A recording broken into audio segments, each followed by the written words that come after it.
दोस्तों, अब तलाकशुदा महिला जो कि मुस्लिम हो वो अपने पति से गुजारा भत्ता लेने की अधिकारी होगी। सुप्रीम कोर्ट ने अपने एक नए जजमेंट में ये बात कही है। उन्होंने अपने जजमेंट में ये कहा है कि भारतीय पुरुष अपनी पत्नी का त्याग पहचाने और उसके नाम से अपना एक जॉइंट अकाउंट भी बनाए। दोस्तों, ये जजमेंट बुधवार 10 जुलाई को आया है और इसमें जस्टिस बीवी नागरत्ना और जस्टिस ऑगस्टिन जॉर्ज मसीह की बेंच ने एक मुस्लिम युवक की याचिका को खारिज करते हुए ये फैसला सुनाया। सुप्रीम कोर्ट ने अपने फैसले में ये कहा कि एक तलाकशुदा महिला जो कि मुस्लिम है और अपराध प्रक्रिया संहिता की धारा यानी कि सीआरपीसी की धारा 125 जो कि अब भारतीय नागरिक संहिता की धारा 144 बन चुकी है, उस धारा के तहत अपने पति से भरण पोषण की हकदार है और इसके लिए वह याचिका दायर कर सकती है। जस्टिस बीबी नागरत्ना और जस्टिस ऑगस्टिन जॉर्ज मसीह की बेंच ने यह भी कहा कि बेंच ने एक मुस्लिम युवक मोहम्मद अब्दुल समद की याचिका पर यह फैसला सुनाया और उसकी याचिका को उन्होंने खारिज कर दिया और खारिज करते हुए ये फैसला सुनाया कि ये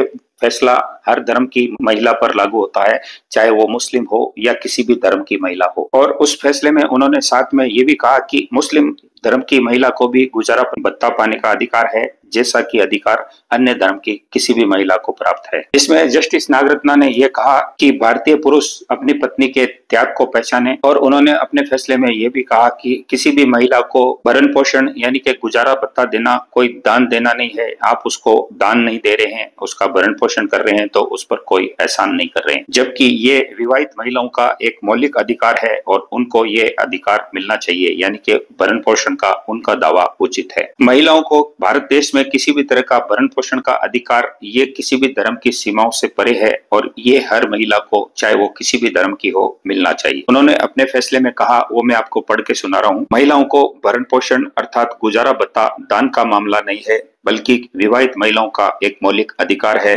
यह एक ऐसा अधिकार है जो भारत में धर्म निरपेक्ष है और धार्मिक सीमाओं से परे है। यह एक ऐसा अधिकार है जो सभी विवाहित महिलाओं के लिए लैंगिक समानता और वित्तीय सुरक्षा के सिद्धांत को और अधिक मजबूत करता है। इसमें जस्टिस बीबी नागरत्ना ने आगे ये कहा, अब वक्त आ गया है कि भारतीय पुरुष पत्नी के त्याग को पहचाने और बैंक में उनके जॉइंट अकाउंट बनाएं ताकि उनको समानता का अधिकार मिल सके और एटीएम तक उनकी पहुंच को डायरेक्टली बढ़ाएं। कुछ पति इस बात से अनजान हैं कि उनकी गृहिणी पत्नी भावनात्मक रूप से और अन्य तरीकों से उसी पे डिपेंड है, उन्हीं पे निर्भर है। इसलिए पति का ये दायित्व है कि वो नियमित रूप से अपनी पत्नी को वित्तीय सहायता कंटिन्यू उपलब्ध करवाएं। इसमें दोस्तों तेलंगाना के एक युवक ने अपील लगाई थी, याचिका दायर की थी। इसमें निचली अदालत के उस आदेश को उस युवक ने चुनौती दी थी, जिस आदेश में यह कहा गया था कि उस युवक को उसकी पत्नी को मासिक 20,000 रुपए हर महीने गुजारा भत्ता देना होगा। इस आदेश को उसने चुनौती दी थी और हाईकोर्ट में जब वो इस मैटर को लेकर गया तो हाईकोर्ट ने उसकी 20,000 की राशि को 10,000 कर दी थी, यानी कि आधी कर दिया था। लेकिन उसके बाद भी उस युवक ने याचिका में यह कहा कि हमारे धर्म में किसी भी महिला को गुजारा भत्ता देने का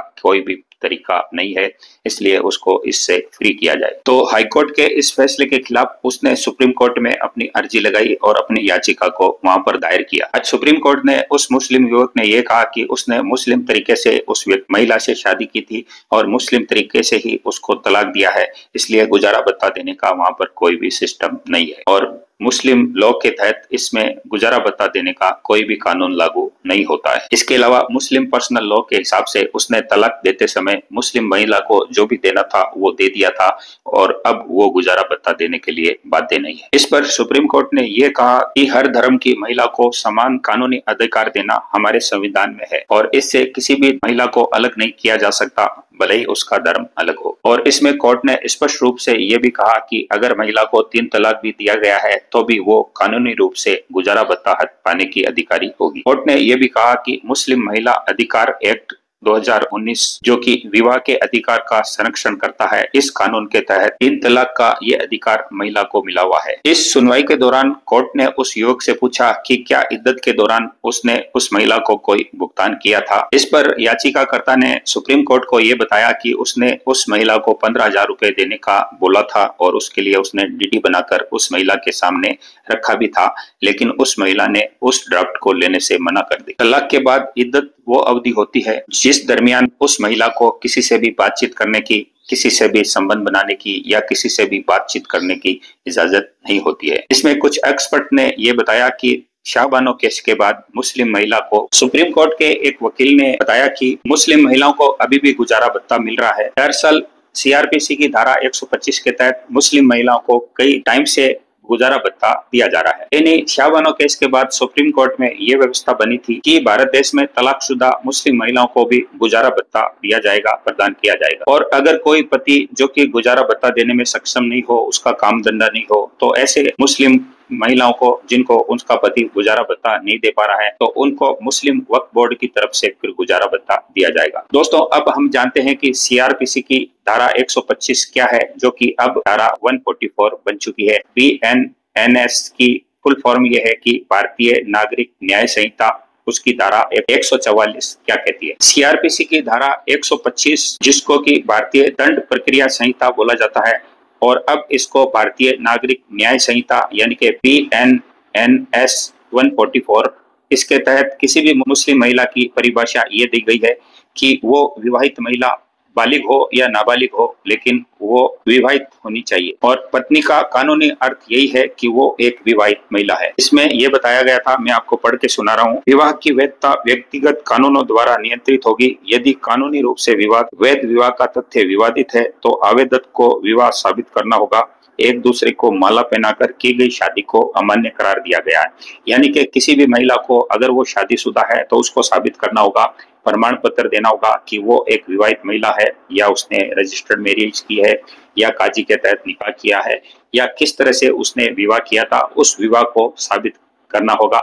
सिर्फ माला पहनाकर वो अपना विवाह साबित नहीं कर सकती है। और इसमें दोस्तों, इस धारा के अंदर 3 ऐसे कारण बताए गए हैं जिनके तहत वो विवाहित महिला अपने पति से गुजारा भत्ता प्राप्त नहीं कर सकती है। इसमें सबसे पहला जो कारण है वो ये है कि वो पत्नी अपने किसी दूसरे पार्टनर के साथ रह रही हो, उससे उसका गुजारा चल रहा हो, उसके बाद भी वो अपने पति से गुजारा भत्ता मांगती हो। इसके अलावा किसी सही कारण से वो विवाहित महिला अपने पति के साथ रहने से मना कर दे, यानी कि कोई ऐसा वैध कारण नहीं है लेकिन उसके बाद भी वो अपने पति के साथ नहीं रहना चाहती, तो फिर ऐसी किसी भी महिला को गुजारा भत्ता देने का रिवाज नहीं है। और इसमें जो तीसरा कारण निकल के आता है वो ये है कि पति पत्नी आपसी सहमति से अलग हुए हों, उनमें एक समझौता हुआ हो, और उस समझौते के तहत आपसी सहमति से उन्होंने विवाह विच्छेद कर लिया हो, एक दूसरे को तलाक दे दिया हो, तो ऐसी कंडीशन में उस महिला को उसका पति गुजारा भत्ता देने के लिए बाध्य नहीं होगा। दोस्तों, इसी साल जनवरी में बॉम्बे हाईकोर्ट ने एक